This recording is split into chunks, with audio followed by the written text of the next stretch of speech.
Thank you very much, ladies and gentlemen. This is truly my greatest honor to be here. And let me give my respect to His Excellency Ambassador Huang from China and so many other excellencies and so many other distinguished guests, not only from the Philippines, but also from China, from many other countries. Yes, I did go to Yale, and I got a JD degree from Yale Law School. And I was thinking, going to Yale actually is one of the reasons why I'm so fascinated with the Philippines. Let me tell you why. Because the first governor of the Philippines after 1898 was Mr. Taft. He was from Yale, and he was the first governor of the United States in the Philippines, and he actually laid the foundation for how Philippines developed into a modern society. He played a crucial role in charting out all the rules and the regulations which eventually became the fabric of the Philippines. Later, of course, you may know that Mr. Taft not only became a Chief Justice of the Supreme Court of the United States, he also became a President of the United States. And he is the first President of the United States with education from Yale. So in that sense, whenever I looked at the Philippines, I thought about Mr. Taft, the first US governor of the United States in the Philippines. We all together have 5 presidents of the United States with educational background from Yale, including President Ford in the 1970s, President George H.W. Bush, and President Clinton, of course, and President Bush the Jr. Now you may know the Vice President of the United States, J.D. Vance, was also from Yale Law School. I was class of 1993. He was class of 2013. I was 20 years ahead of J.D. Vance. And if things go right, J.D. Vance actually may or may not, you never know, be the next President of the United States. Therefore, from my perspective, from China, being a Chinese, lots of experience in the United States, being licensed as a lawyer in the state of New York, and with Mr. Taft being my alumna and the first governor of the Philippines, it truly gives me very extraordinary perspective when I look at the Philippines. And I consider everyone here in this very distinguished audience as my friends. And allow me to mention one point before I start my presentation. I truly believe China and the Philippines, for thousands of years, we got along with each other very well, without war, without conflict, without confrontation. And let me share with you what my firm belief.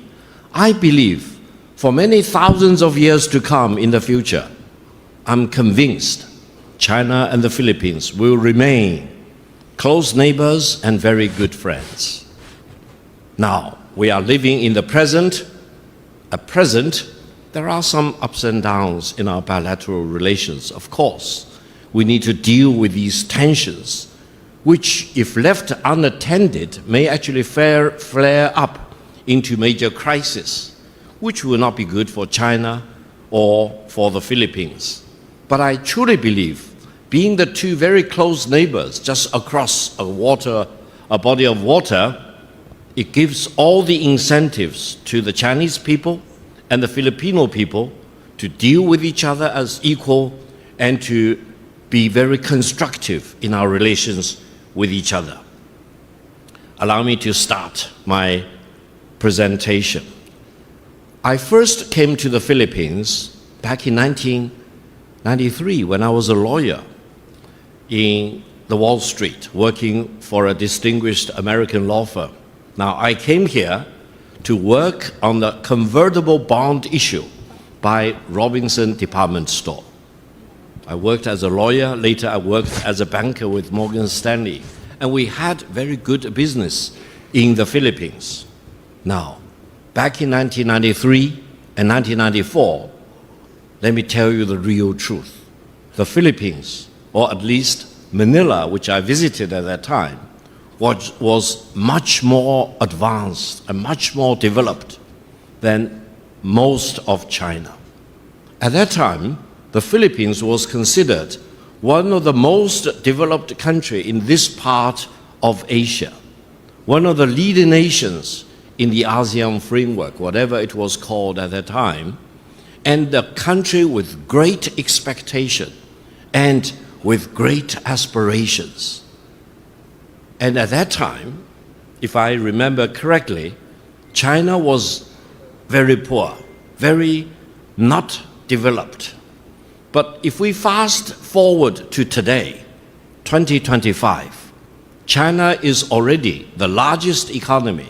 If we use purchasing power parity, China is about 135% that of the United States. In terms of the official exchange rate, China is next only to the United States. My belief is that in another 5 to 10 years, the size of the Chinese economy, if we still use official exchange rate, will be larger than the United States. And if you believe in Elon Musk, he keeps saying by the middle of this century, China will be about twice the size of the US economy. So we are living in a fast changing world. We can compare China and the Philippines back in 1993, 1995. We can compare China and the Philippines today. We can compare China versus the United States today in terms of purchasing power parity or official exchange rate. But we can also look forward into the future. Let's say by 2050, just imagine for the Filipinos, you always have very strong relations with the United States for whatever reason, ever since 1898. And then the United States by 2050 will remain one of the most important and consequential countries in the world. But then, just across a body of water, you have China as one of your biggest neighboring countries, twice as big as the United States in terms of the size of the economy. So, my idea and my contribution to my friends in the Philippines is to be friendly with the United States and be friendly with China. It will be suicidal if we want to be friend with one and an enemy with the other, because that's not going to help the fundamental interest of the Philippines. Be friends with both China and the United States probably will be the best strategy for the Philippines. Now, another point I want to share with you. I traveled to more than 100 countries in the world, and I truly believe Philippines is one of the countries which has all the natural endowments and the geographical location which will make the people in the Philippines one of the wealthiest nations in the world. Look at the country, look at your geopolitical position, look at the fact that you are just a body of water away from China, a body of water a little bit further from Japan, and across the Pacific Ocean from the United States. You should be in the hub of everything going from east to west, from north to south. What is missing, according to my observation, is what China has been doing ever since 1978. Let me share with you. Just now, one of you mentioned I worked for Deng Xiaoping as his interpreter. Yes, I worked for Deng Xiaoping for more than 20 of his very important meetings with foreign visiting dignitaries. Now, Deng Xiaoping told us to focus only on several things. One is to maintain domestic stability at any cost. If you do not have domestic stability, you cannot develop. And look at the Philippines. You need to maintain your domestic stability, of course. Then the second point, equally, if not more importantly, keeping peace in the world. It doesn't mean that China can dictate peace to many countries in the world, but it means that China wants to avoid getting involved in any war with anyone in the world, because without peace, you cannot have domestic stability. And without peace and without stability, you cannot get your economy developed. Then the third point is even more important. Let me share with you this open secret. Deng Xiaoping always said, development is the hard truth. Now, we believe in development since 1978 as the hard truth which guides everything we do. Forget about pure politics, forget about geopolitics, for example, forget about many other things. Just keep focused on development. When I travel in the Philippines, I always remind myself, if I have a chance to tell my Filipino friends, and if I can only say one thing, that is, development is the hard truth. If you do not develop, no one will wait for you. You will be left behind. Just look at other ASEAN member states. Laos has built railway connection.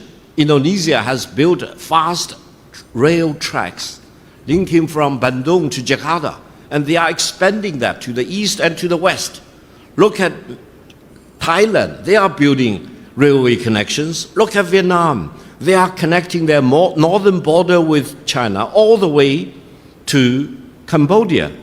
Look at so many other countries. They are building, they are connecting, they are building up their connectivity. And if we look at the Philippines, one thing which really pains me is that Filipino people deserve to develop and deserve to treat development as the hard truth, as we do. We in China even today still believe development is the hard truth. Of course, back 46 years ago, we talked about modernization of our agriculture, industry, national defense, and science and technology. Now, back in China, we talk about kind of tongue twister. We call it new qualitative productivity, meaning everything using science and technological breakthrough need to guide whatever we do as an economy. And in this regard, let me share with you, AI becomes more and more important. Now, you know, back in January, out of Hangzhou in China, there was a major breakthrough. It's called the DeepSeek. I published an op-ed after the DeepSeek event. I mentioned 2 points. Allow me to share with you. One is that AI does not mean American intelligence. Really, I really mean it. It's not rocket science. AI does not mean American intelligence.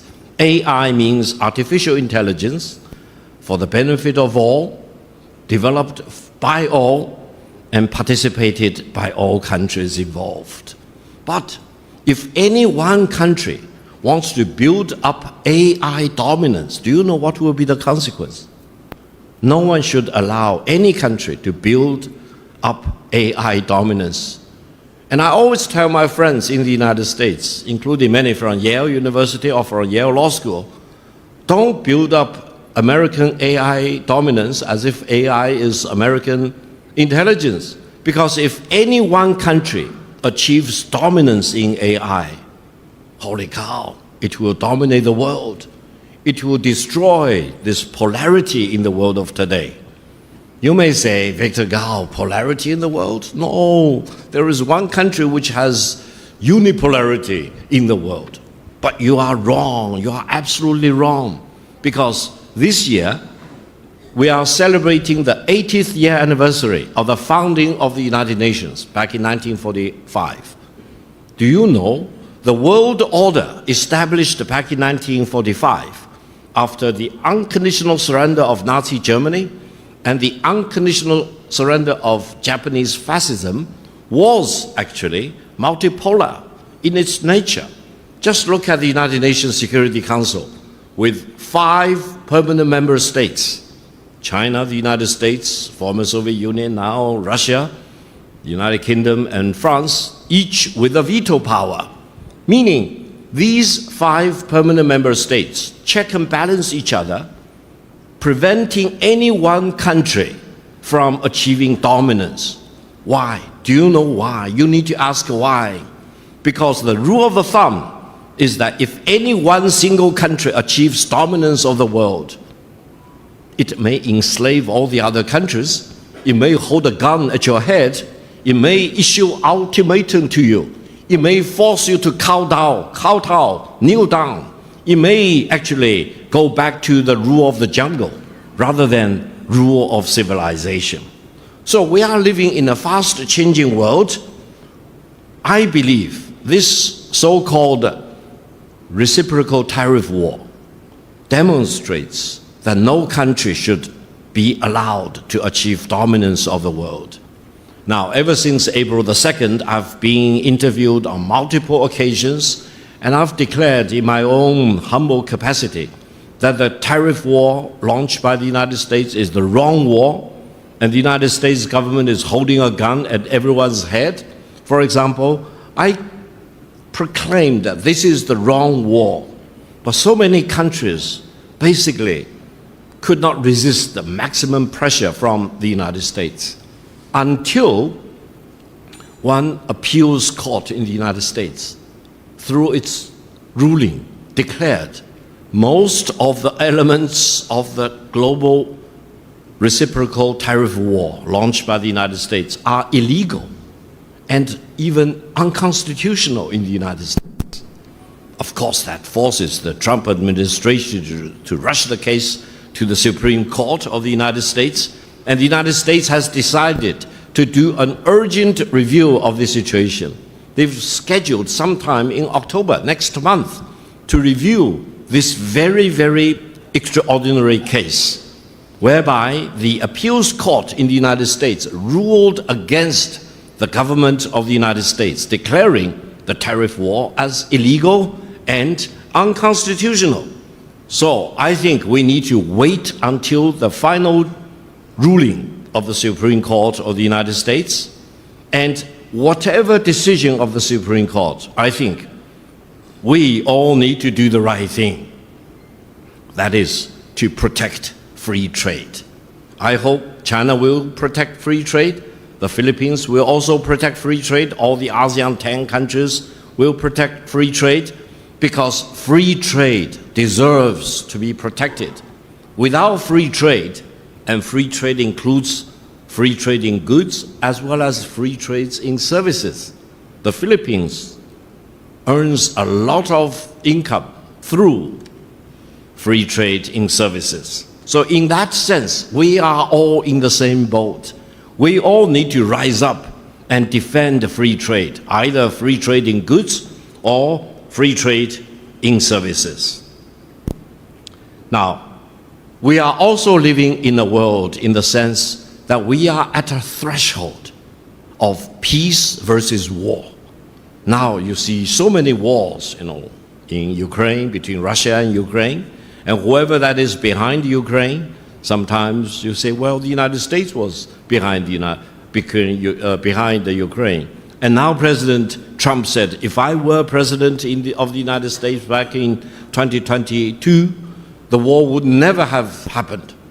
And President Putin in Alaska on August the 18th also declared that if His Excellency President Trump were the president of the United States in 2022, the war in Ukraine would never have happened. So, what exactly is the problem with the war in Ukraine?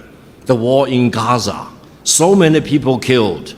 More than 70 million innocent people, civilians, were killed. 3/4 of them, men and women and children, for example. It's horrific.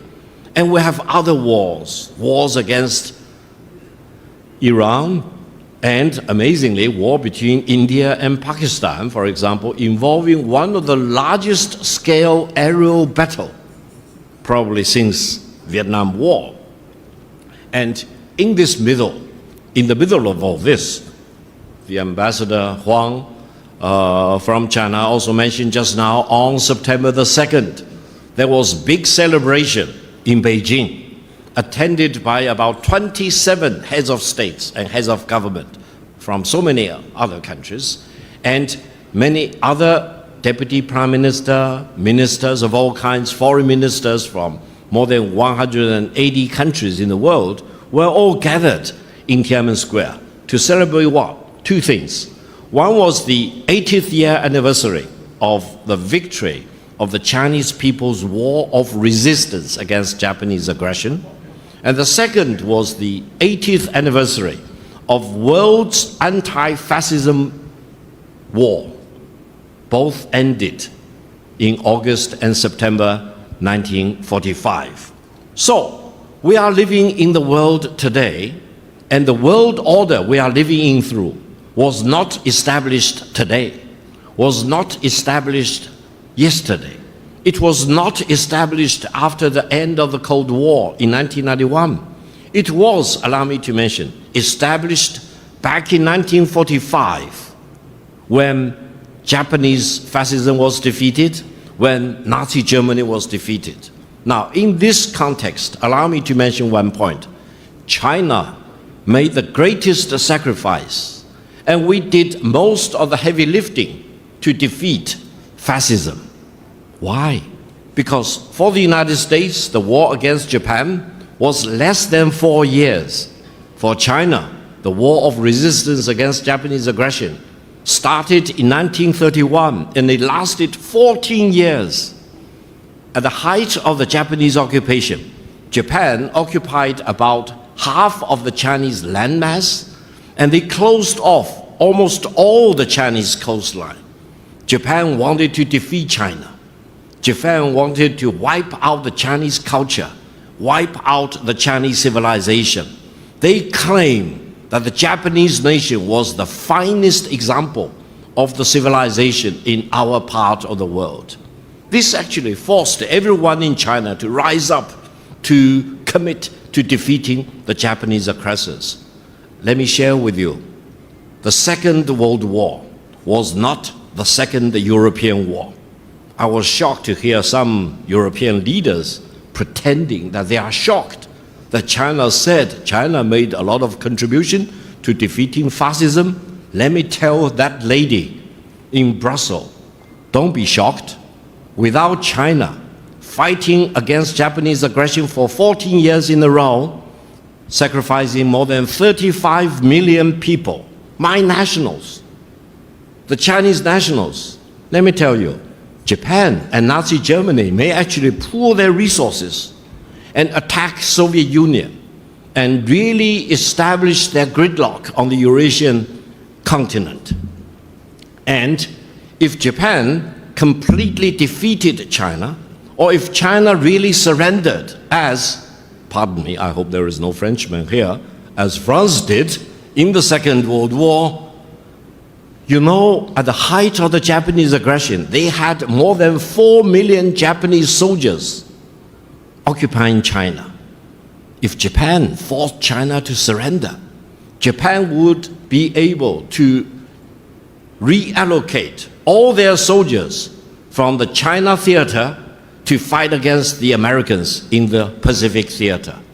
I think we will be living in a completely different world.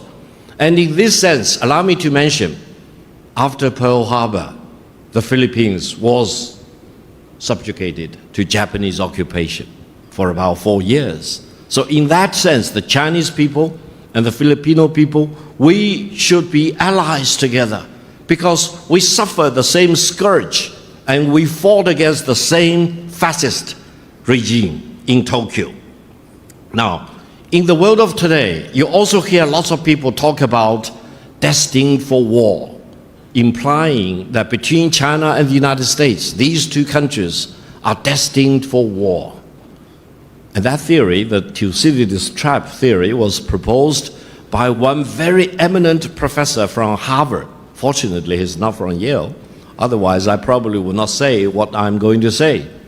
He said, based on his analysis of cases of war, he came up with a theory of Thucydides trap, implying China and the United States are destined to fight a war against each other. Now, I felt uncomfortable with his theory from very beginning, not because he was from Harvard, I went to Yale. I thought something must be wrong in his theory.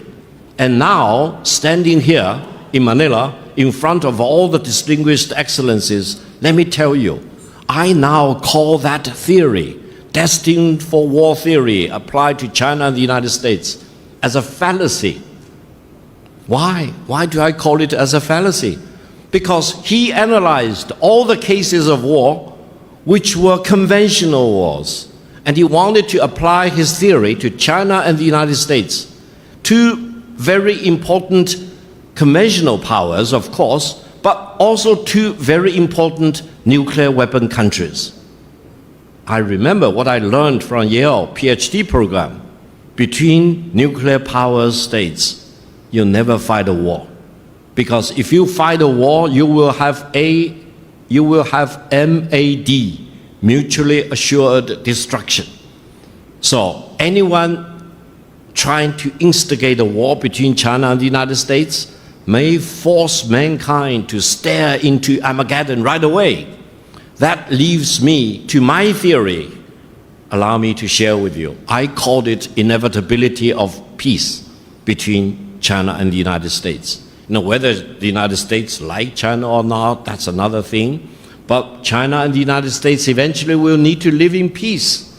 Whatever problems they have, they need to resolve them in peace, in negotiation, in diplomacy. That's why, if you have not watched the Victory Day parade in Beijing on September the 3rd, one of the weapons China demonstrated is a missile with all the warheads. We call it 61 because it can contain 60 nuclear warheads plus one hydrogen bomb. Now, in the world of today, let me tell you, which country has hydrogen bomb? China is the only country with hydrogen bomb. And that ICBM can cover every corner of the world in less than 20 minutes and destroy any target in any corner of the world without any possibility of being intercepted. I hope Washington has learned the lesson. They know, as I declared in my interview with Abrams of the United States, very distinguished American, I basically told him, if you want to have war, you will get war. If you want to destroy China, you will be destroyed. If you want to impose nuclear war on China, you will be wiped out by nuclear war. This is very serious. China's policy is very clear. China will not fire the first shot, but China will not allow you to fire the second shot. That's why, while I'm pained to see the confrontation between China and the Philippines in the South China Sea, I also feel blessed that they are only using water cannons against each other. Make no mistake, China has more lethal things than water cannons. But I hope we will only use water cannon and we will not escalate and we will never use real ammunition between China and the Philippines. Now, Mr. Abrams also challenged me, saying that China's military buildup is a challenge, a threat to our neighboring countries. I told him point blank, no country in China's neighborhood is a match against China in terms of military power. China's military buildup is a matchup against only one country, that is the United States. China will never allow the United States to launch a war against China, conventional or nuclear, without suffering devastating consequences. Now, I mention this with one purpose. I hope people in China and people here in the Philippines will look at ourselves and each other as friends rather than as enemies. I don't believe there is any one single enemy in China against the Philippines. We all love Philippines. Everyone I know wants to come to Philippines as a tourist, for example, to taste your beautiful cuisine And there are so many things of great interest, great attraction to the Philippines. And if the Philippines is really committed to treating development as the hard truth, to build up your connectivity, financial connectivity, technological connectivity, and also AI connectivity of all kinds, let me tell you, China is the best country for you to work with, because China has the largest financial pool, China has the largest manufacturing capabilities, and China can really work with the Philippines completely as equal. We will not look down upon the Philippines. We will look at the Filipino people individually, as a nation, as a country, completely as equals. We will never hold a gun at anyone in the Philippines. That is the reality. Now, the United States is great in many other senses, of course, but do you really think the United States will come to the Philippines with money and with manufacturing contribution? They are really depleting their own manufacturing capabilities. Their shipbuilding is really a shadow of what it used to be, and they are now working with the Republic of Korea to make up for the deficiencies in the United States for their manufacturing deficiencies. Allow me also to mention, because whenever I come to the Philippines, many people in the Philippines talk about arbitration.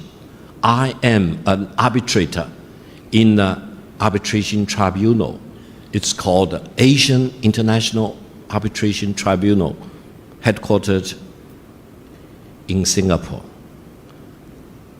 The story is too long. I do not want to go into details to avoid bothering you. But allow me just to make one point. Arbitration without consent is a violation of the rule of law.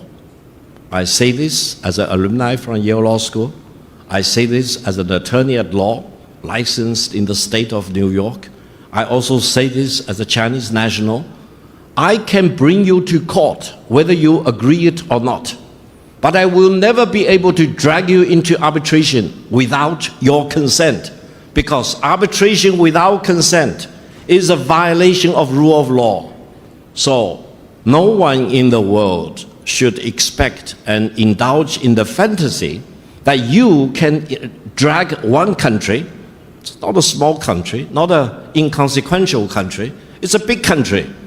It's one of the countries which made the biggest contribution to defeating fascism in 1945 into arbitration without its consent. Come on, you don't want to do that. You do not want to violate the basic tenet of the rule of law. So I hope you will walk away from today's meeting believing, as I have always believed, arbitration without consent is a violation of the rule of law. We want to have rule of law, but we don't want to have arbitration without consent. And that is also a very important thing. I also want to mention one thing which you may consider that as controversial, because I mentioned President Taft, the first governor of the United States in the Philippines, and I kept reading the Spanish-American Treaty of 1898. Now, if you go to that treaty, in English as well as in Spanish, there is one very explicit clause saying the territory of the Philippines to be transferred by the Empire of Spain to the United States of America on the west side of the territory should not go beyond 118-degree longitude. That means that treaty, which is the birthright of the Philippines in the modern time, had its western border clearly defined, carved in stone in that Spanish-American Treaty of 1898.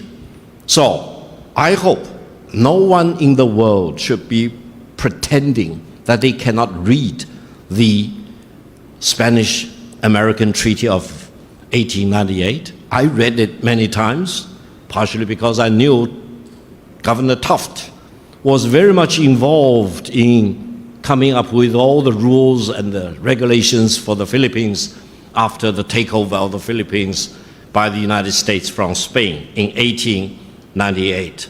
So I think when we really talk about the realities in the world, we need to go back into history.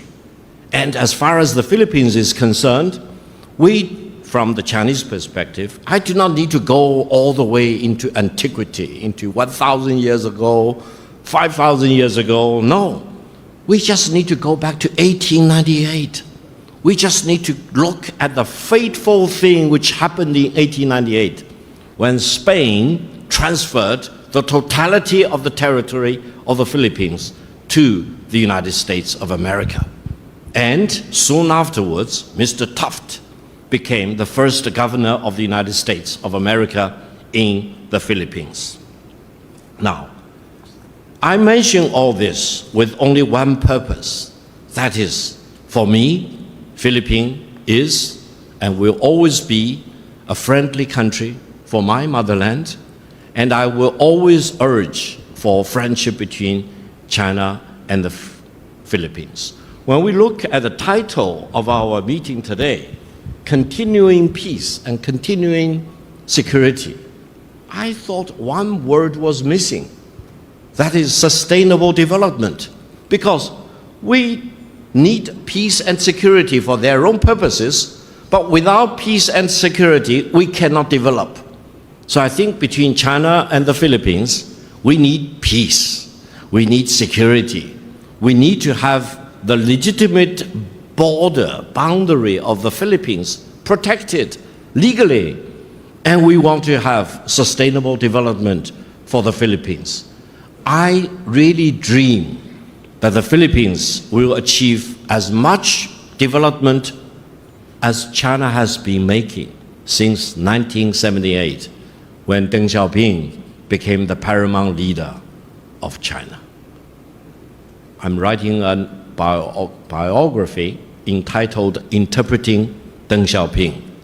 So next time, if you really want to understand what Deng Xiaoping was, what his implications are today, I'll be very happy to share with you. But one thing is for sure, without peace, neither China nor the Philippines can develop, and without development, the Chinese people will be unhappy, and the people here in the Philippines will not be happy, especially when you look at your neighboring country being on the fast track, developing by leaps and bounds. It is time for the Philippines to really wake up and treat development as your hard truth, as we in China treated development as our hard truth ever since 1978. I thank you very much for your patience. Long live the Philippines.